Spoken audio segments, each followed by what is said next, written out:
अभिनेत्री कंगना रनावत का नाम पिछले काफ़ी दिनों से सुर्खियों में है।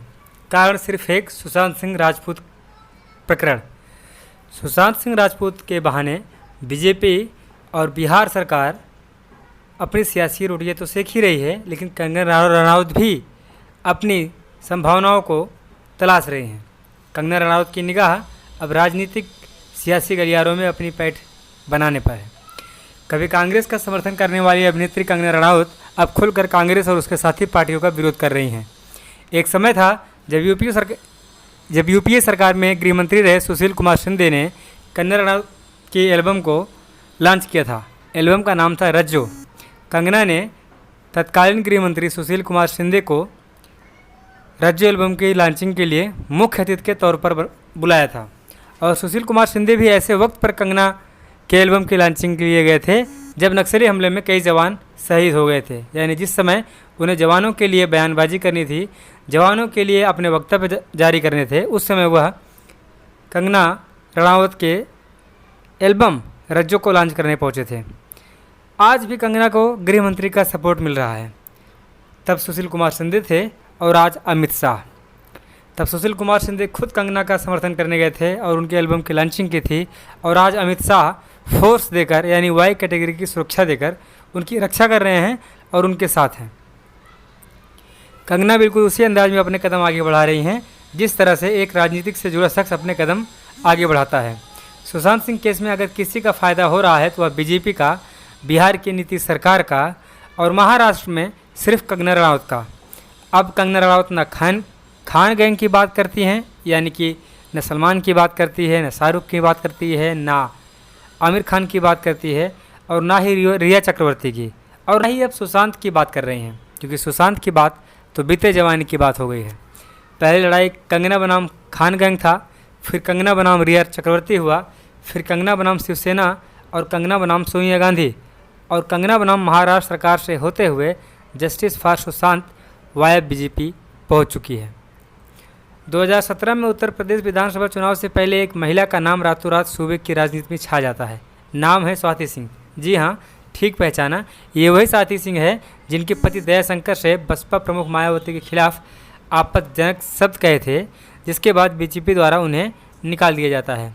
और फिर तत्कालीन बसपा के महासचिव नसीमुद्दीन सिद्दीकी व अन्य बीएसपी कार्यकर्ताओं द्वारा दयाशंकर की बेटी को पेश करो जैसे नारे लगाए जाते हैं। बस जिस तरह से स्वाति सिंह ने अपनी बेटी के खिलाफ की गई नारेबाजी को लपक लिया था, उसी तरीके से अभिनेत्री कंगना रनावत ने महाराष्ट्र सरकार के खिलाफ सुशांत सिंह मामले को लपक लिया है।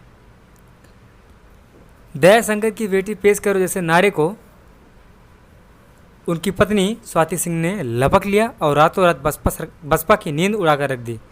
स्वाति सिंह ने पूछा कि नसीमुद्दीन बताएं कि वह अपनी बेटी को कहाँ पेश करे।